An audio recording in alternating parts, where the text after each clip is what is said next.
الحمدللہ رب العالمین والعاقبۃ للمتقین والصلاة والسلام علی اشرف الانبیاء والمرسلین اشہد ان لا الہ الا اللہ وحدہ لا شریک لہ واشہد ان محمدا عبدہ ورسولہ اما بعد۔ مسجد نبوی کی زیارت کرتے ہوئے یا اس کی زیارت کی طرف جانے کے لیے اگر حقیقی معنوں میں ہم اس سے فائدہ حاصل کرنا چاہتے ہیں یا اس کا جو اجر و ثواب ہے اس کو پانا چاہتے ہیں تو سب سے پہلے ہمیں اپنی نیت کو درست کرنا پڑے گا، اور ہمیں اس چیز کو جو اللہ کے نبی صلی اللہ علیہ وسلم نے بیان کی ہے اپنے ذہنوں کے اندر لانا پڑے گا تاکہ ہم حقیقی معنوں میں اس کا ثواب پا سکیں۔ اللہ کے نبی صلی اللہ علیہ وسلم نے فرمایا لا تشد الرحال الا الى ثلاثة مساجد، کہ نیکی کی غرض سے کسی بھی مقام کا سفر کرنا، کسی بھی جگہ کی طرف سفر کرنا وہ درست نہیں ہے سوائے 3 جگہوں کی۔ ان میں سے ایک جگہ مسجد حرام ہے، دوسری جگہ نبی صلی اللہ علیہ وسلم کی مسجد نبوی ہے، اور تیسری جگہ مسجد اقصیٰ ہے۔ تو یہ ہماری نیت ہونی چاہیے کہ اصل جو ہمارا محور ہے یا جو ہمارا سفر ہے مدینہ منورہ کی طرف، وہ اللہ کے نبی صلی اللہ علیہ وسلم کی مسجد کی زیارت ہے۔ اس مسجد کے بہت سے فضائل ہیں، بہت سے آداب ہیں جن کو آج ہم اپنے سامنے رکھیں گے۔ ان میں سے سب سے پہلی فضیلت، سب سے پہلا جو نبی صلی اللہ علیہ وسلم کا جو فرمان ہے وہ ہمارے سامنے آتا ہے۔ وہ اللہ کے نبی صلی اللہ علیہ وسلم نے فرمایا کہ اس مسجد میں نماز پڑھنا 1000 نماز کے برابر ہے، اس کا ثواب 1000 نماز کا ہے۔ اور اسی طریقے کے ساتھ جب مسجد نبوی کے اندر آپ داخل ہوں اور دوسری مساجد کے اندر بھی داخل ہوں تو یہ ادب ہمارے سامنے ہونا چاہیے کہ دایاں پاؤں ہم مسجد میں پہلے رکھیں گے اور مسجد میں داخل ہونے کی دعا پڑھیں گے۔ اس کے بعد مسجد نبوی کے اندر مختلف جو مسنون زیارات ہیں ان میں سے ایک زیارت جو ہے وہ اللہ کے نبی صلی اللہ علیہ وسلم پر سلام پڑھنا ہے۔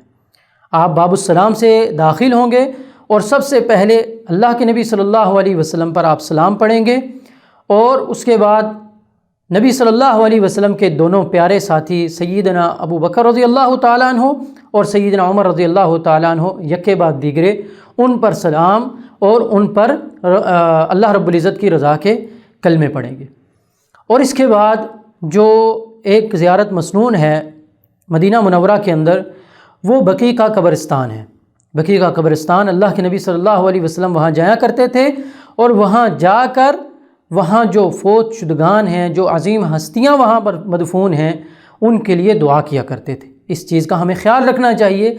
مختلف لوگوں کے مختلف وہاں پر معاملات ہوتے ہیں، کوئی وہاں پر ویڈیو بنا رہا ہے، کوئی وہاں پر کیا کر رہا ہے، تو ہمیں قبرستان کی زیارت کے جو آداب ہیں ان آداب کو ملحوظ خاطر رکھنا چاہیے۔ اس کے بعد اگلی چیز جو بڑی اہمیت کی حامل ہے وہ ریاض الجنہ ہے۔ ریاض الجنہ کے بارے میں اللہ کے نبی صلی اللہ علیہ وسلم کی حدیث ہے، صحیح بخاری، صحیح مسلم اور دوسری کتب کے اندر موجود ہے۔ آپ صلی اللہ علیہ وسلم نے فرمایا ما بین بیتی و ممبری روضۃ من ریاض الجنہ، کہ میرے گھر اور میرے ممبر کے درمیان کا جو حصہ ہے وہ جنت کے ٹکڑوں میں سے ایک ٹکڑا ہے۔ اللہ اکبر!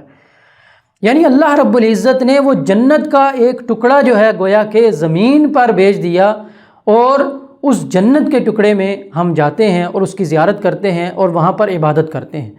کوئی سی بھی عبادت جس طرح آپ کو جو موقع میسر آئے، دعائیں کریں، نماز پڑھیں، قرآن پڑھیں، وہاں کوئی اسپیسیفک عبادت جو ہے وہ مشروع نہیں ہے۔ اسی کے ساتھ ساتھ مدینہ منورہ کی ایک زیارت جبل احد ہے۔ جبل احد کی طرف بھی اللہ کے نبی صلی اللہ علیہ وسلم جاتے تھے۔ آپ صلی اللہ علیہ وسلم نے فرمایا یہ ایسا پہاڑ ہے جس سے ہم محبت کرتے ہیں اور یہ پہاڑ ہم سے محبت کرتا ہے۔ جبل احد کی آپ زیارت کریں۔ پھر اس کے بعد مسجد قباء ہے جو اسلام کی سب سے پہلی مسجد ہے۔ اللہ کے نبی صلی اللہ علیہ وسلم کے بارے میں آتا ہے، صحیح بخاری میں ہے، اور اسی طرح دوسری کتابوں کے اندر بھی یہ بات موجود ہے کہ آپ صلی اللہ علیہ وسلم ہفتے میں 1 دن لازماً جو ہے وہ پیدل اس مسجد کی طرف جاتے اور وہاں پر نماز پڑھتے تھے۔ اور اس مسجد کی بنیاد، جیسے کہ اللہ رب العزت نے قرآن مجید میں فرمایا کہ اس مسجد کی بنیاد تقویٰ پر ہے، تو ایسی مسجد میں ہمیں لازماً جانا چاہیے اور وہاں جا کر عبادت کرنی چاہیے، وہاں جا کر دعائیں کرنی چاہیے اور نماز ادا کرنی چاہیے۔ اس کے ساتھ ساتھ مسجد نبوی کی زیارت کرتے ہوئے ہمیں یہ بات بہت زیادہ اس کو اپنے ذہنوں میں رکھنا چاہیے کہ کسی قسم کا وہاں شور شرابہ، کسی قسم کا ازدحام، کسی قسم کی کوئی رش اور دکم پیل، ان تمام چیزوں سے ہمیں بچنا چاہیے۔ حرمین میں سے مسجد نبوی اس حوالے سے بہت حساس ہے۔ اللہ کے نبی صلی اللہ علیہ وسلم سے ہمیں حیا کرنی چاہیے اور ہمیں احتیاط کرنی چاہیے کہ ہماری آوازیں وہاں بلند نہ ہوں، ہماری وجہ سے کسی کو کوئی تکلیف نہ ہو اور ہماری وجہ سے وہاں پر کوئی کسی قسم کا کوئی شور شرابہ پیدا نہ ہو۔ اس چیز کا ہمیں خیال رکھنا چاہیے۔ ریاض الجنہ جاتے ہوئے، اللہ کے نبی صلی اللہ علیہ وسلم پر سلام پڑھتے ہوئے، ان تمام مقامات پر ہمیں بالکل مکمل آرام، اطمینان اور سکون کے ساتھ جانا چاہیے، تاکہ مسجد نبوی کی بے حرمتی نہ ہو، مسجد نبوی کی حرمت پامال نہ ہو۔ ویسے بھی حرمت والی جگہ ہے، اور مسجد نبوی اللہ کے نبی صلی اللہ علیہ وسلم کی مسجد ہے، وہاں اللہ کے نبی صلی اللہ علیہ وسلم کا جسد مبارک ہے، تو اس لیے ان تمام چیزوں کا ہمیں خیال رکھتے ہوئے اس کی زیارت کرنی چاہیے۔ اللہ رب العزت سے دعا ہے کہ اللہ رب العزت ہماری اصلاح فرمائے، ہمیں عمل کی توفیق عطا فرمائے۔ وآخر دعوانا ان الحمد للہ رب العالمین۔